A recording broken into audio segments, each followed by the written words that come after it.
It was a dark night in 2025. The world appeared peaceful, but one country was intoxicated with its own power. The United States, which has long claimed to be the greatest superpower on Earth, made a decision that not only shook the region, but also rattled its own foundation. Suddenly, under the cover of darkness, the US launched a surprise attack on Iran. Advanced drones, missiles, and covert forces were deployed to strike Iran's nuclear facilities. Right after the attack, American media was celebrating. TV anchors shouted that Iran's nuclear program had been dismantled and the enemy had been crushed. America believed Iran would stay silent out of fear. But America had forgotten one thing. Iran is not just a piece of land. It is the soil of proud people, of warriors who never bow, even in the face of death.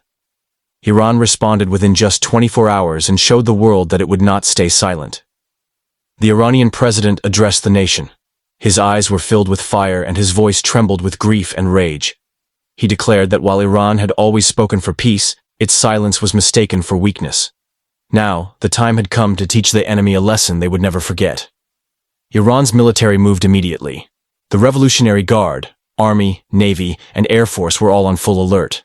Iran displayed a side of its military power that had been hidden for years. Missiles like the Shahab 7, with ranges over 5,000 kilometers, were prepped for launch. Cyber units activated, ready to dismantle enemy systems. Iran's first strike was not physical, it was digital. A massive cyber attack took out US infrastructure. Power went out in New York, Texas, and Florida. Hospitals shut down, banks froze, airports stopped functioning. Panic swept across the United States. Then came the missiles. The first Iranian missile struck an American base in Qatar. The second hit a warship in the Persian Gulf. The third landed near a CIA facility in Syria. The US president called for an emergency meeting in the Pentagon. But the room was filled with disbelief. The Iran they thought was weak was still standing. Not just standing, retaliating with full force. America's pride took its biggest hit when Iran shot down one of its most advanced drones, the Reaper drone. This was the same drone used in Afghanistan, Iraq, and Libya, once believed to be nearly invincible. Iran brought it down in seconds, turning it into burning debris. Iran then sent a warning to the entire world. If the US takes one more step forward, we will plunge America into darkness within an hour. These words sent shockwaves through Washington.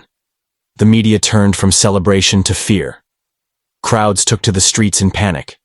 World leaders, including those from the UN, Russia, China, Turkey, France, and Germany, warned the US not to provoke Iran any further.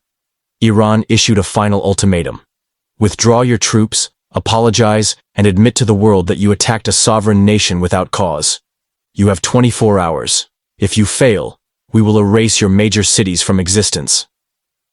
At first, the US mocked the warning, but Iran was not bluffing.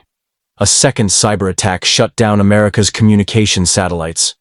Their missile defense systems were disabled, their networks collapsed. The US could no longer deny the truth.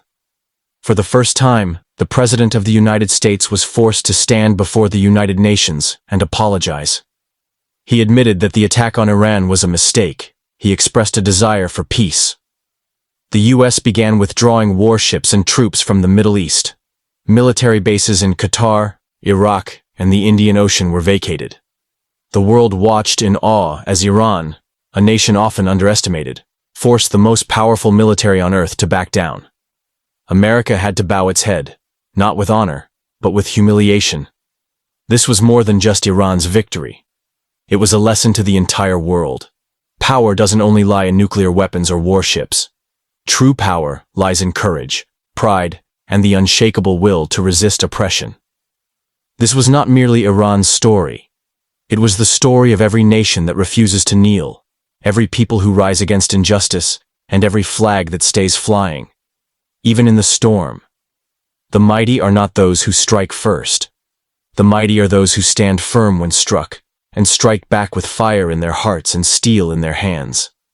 And on that day, the world saw that even a superpower like the United States can be brought to its knees if the spirit of resistance is alive.